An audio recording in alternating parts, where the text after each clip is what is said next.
বরবাদ team যখন content upload করা শুরু করবে না, সব কিছু বরবাদ হয়ে যাবে। সেই অপেক্ষাতেই আমরা সবাই রয়েছি।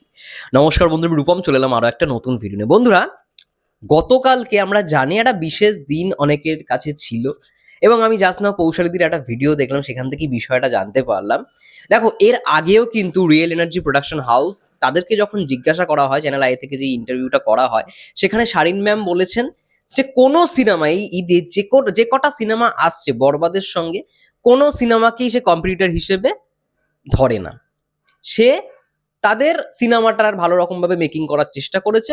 এবং হ্যাঁ, প্রত্যেকে ঈদে কেন আসে, ঈদে এতগুলো সিনেমা আসে যাতে প্রত্যেকটা প্রডিউসারই যাতে ভালো রকমভাবে ব্যবসা করতে পারে, ছবিটাতে ভালো রকমভাবে চলে, সিনেমা হলে চলে। এটা আমরা আশা করি প্রত্যেকটা প্রযোজকেরই সেই আশাটাই থাকে, সেটাই তিনি বলেছেন। এবং ভাবো, এত ভালো একজন প্রডিউসার, মানে দুজনের কথাই বলবো, শারিন ম্যাম এবং তার সঙ্গে সঙ্গে আজিম হারুন স্যার, তাদের ডিসিশনটাকে তোমরা ভাবো। এবং এটা অ্যাপ্রিসিয়েশন করারই জন্য, মানে করতেই হবে আমাদেরকে। গতকালকে একটা সিনেমার টিজার আসে, যদিও বা আমি সেটাকে নিয়ে পার্সোনালি কথা বলিনি, কারণ অনেক সাকিবিয়ানরা চায় না আমরা সেটাকে নিয়ে কথা বলি। আমরা যেমন দেখেছিলাম প্রিয়তমার সঙ্গে সেই সিনেমাটা, অনেক এসেছিল। আমি নিজে পার্সোনালি সিনেমাটা দেখেছিলাম, রাইহান রাফি স্যার ডিরেক্ট করেছিল সেই সিনেমাটা। আমি সিনেমা হলে গিয়ে পাবলিক রিয়াকশন থেকে শুরু করে সমস্ত কিছু নেওয়ার চেষ্টা করেছিলাম অ্যাজ আ সিনেমা লাভার। আমি কিন্তু সিনেমাটার পাশে ছিলাম, কিন্তু তারপর অনেক ঘটনাই ঘটে।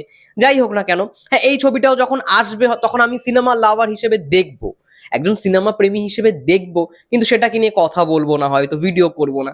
ঠিক আছে, অনেকেই দেখো, অনেকেই জানে আমি যদি আমি চাইলেই এখন ভিডিও করতে পারি, আমার হয়তো অনেক ভিউজ আসবে সেই, মানে অভিনেতার ফ্যান বেসের থেকে। ফ্যান বেস অনেক কমেন্ট করবে, আমি চাইলেই করতে পারি, কিন্তু না, যেটা চায় না সাকিবিয়ান না, সেটা আমি কখনোই করবো না। এবং আমার চ্যানেলের বেশিরভাগ দর্শকই হচ্ছে সাকিবিয়ান, যারা মেগাস্টারকে ভালোবাসে। তো এটাকেই আমি সবসময় মেনটেন করার চেষ্টা করব। এবং ভাবো, সেই সিনেমার যখন গতকালকে টিজার আসে, বরবাদ টিমের কিন্তু এমন একটা কন্টেন্ট রেডি ছিল, নিশ্চয়ই তোমরা সেটা জানো, একটা গ্লিমস যেটা আসার কথা, এক্সক্লুসিভ গ্লিমস।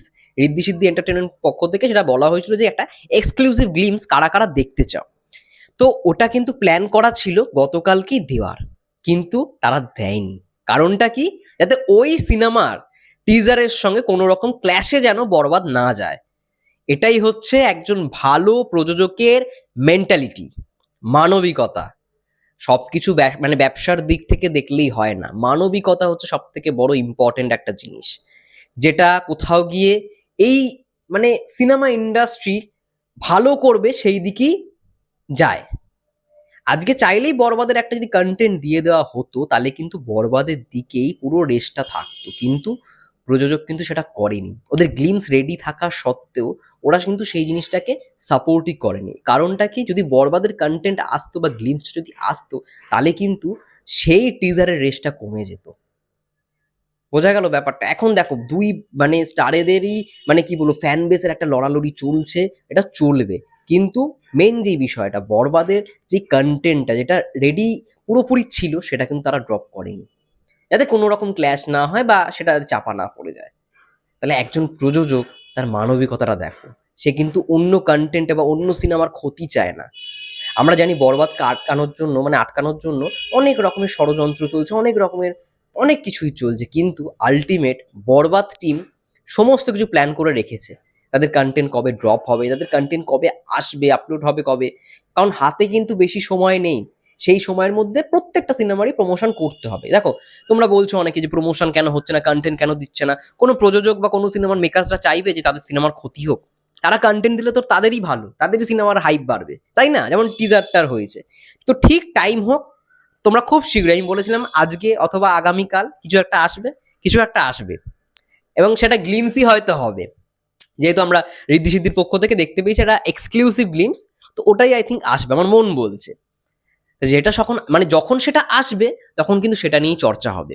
এবং সেটা কিন্তু গতকালকেই আসার একটা প্ল্যান করা হয়েছিল মেকার্সদের পক্ষ থেকে, কিন্তু আসেনি এই কারণের জন্য, যাতে অন্য সিনেমার টিজারের কোনো ক্ষতি না হয়, সেটার যেন রেস্ট না কমে যায়।